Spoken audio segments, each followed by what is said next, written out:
Hello, good morning to all of you student. देखिए कक्षा 11वीं वालों के लिए हमने उस दिन अध्याय की प्रश्नावली 1.1 के में जो समुच्चय के बारे में डिफिनीशन थी, कौन से समुच्चय हो सकते हैं संग्रह, कौन से नहीं हो सकते हैं, कारण सहित आपको 100 डाला था।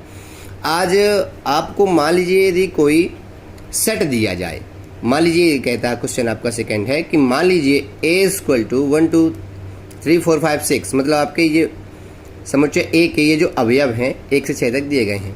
तो कहता है रिक्त स्थान आपके कुछ दिए गए हैं, तो कहता है बताइए कि किस रिक्त स्थान में, किस फिल इन द ब्लैंक्स में आपका ये चिन्ह आप सभी जानते होंगे 11th वाले, बिलोंग्स टू कहलाता है। ये बिलोंग्स टू का मतलब है कि वह अवयव उसमें उपस्थित है या नहीं है, और दूसरे जो है ये जो कटा हुआ है इसका मतलब होता है बिलोंग्स टू नहीं है, मतलब यह उसमें उपस्थित नहीं है, और इसका अर्थ होता है उसमें उपस्थित है। भरिए। तो देखिए अब आपको दिया गया है अवयव 1 से लेकर 6 तक, है ना।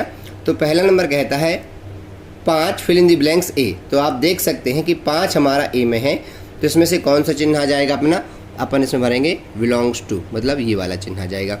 अब इसमें 8 देखिए, 8 नहीं है अपने पास, 1 से 6 तक है, 7 8 नहीं है, मतलब कोई भी संख्या नहीं है 6 से बड़ी, तो इसमें आ जाएगा नॉट बिलोंग्स टू। ये मतलब यह है अवयव इसमें उपस्थित नहीं है, और ये जो 5 था इसमें उपस्थित था।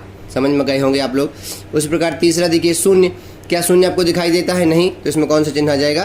बिलोंग्स टू नॉट, है ना, मतलब उपस्थित नहीं है। चौथा 4 बिलोंग्स टू, तो बिलोंग्स टू आ जाएगा, मतलब ये वाला साइन आ जाएगा, बिलोंग्स टू आ जाएगा। 2 भी उपस्थित है। 10 उपस्थित नहीं है, तो इसमें क्या आ जाएगा? बिलोंग्स टू नहीं। ये बहुत ही सिंपल सा क्वेश्चन था। तो उसी प्रकार मान लीजिए एक और क्वेश्चन है अपना, अगला क्वेश्चन इसका, तो ये समझ में आ गया होगा आपके, और यदि आपको ना आया हो तो कमेंट में बता दीजिए कि ये बिलोंग्स टू और नॉट बिलोंग्स टू क्या कहलाता है। हमने आपको ऐसे ही बता दिया कि बिलोंग्स टू मतलब होता है कि उसमें उपस्थित है, नॉट बिलोंग्स टू का मतलब होता है उसमें उपस्थित नहीं है।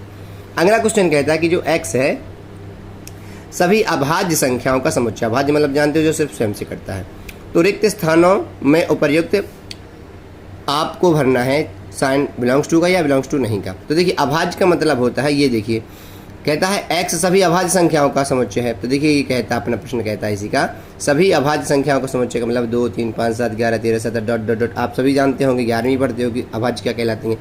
पहला नंबर 4 क्या आएगा, बिलोंग्स टू या बिलोंग्स टू नॉट। तो आप जानते हो 4 एक भाज्य संख्या है, तो क्या आ जाएगा यहाँ पे? नॉट बिलोंग्स टू आ जाएगा, क्योंकि 4 एक अभाज्य संख्या नहीं है, अपन से अभाज्य पूछा गया है। 2 एक अभाज्य है, तो क्या आ जाएगा? बिलोंग्स टू आ जाएगा, क्योंकि आपका जो समुच्चय है वो अभाज्य संख्याओं का है। उसी प्रकार आपको 11 का और 9 का बताना है कमेंट में कि क्या आएगा, बिलोंग्स टू आएगा या बिलोंग्स टू नहीं आएगा, है ना। और भी जानकारी के लिए आप लोग कमेंट करते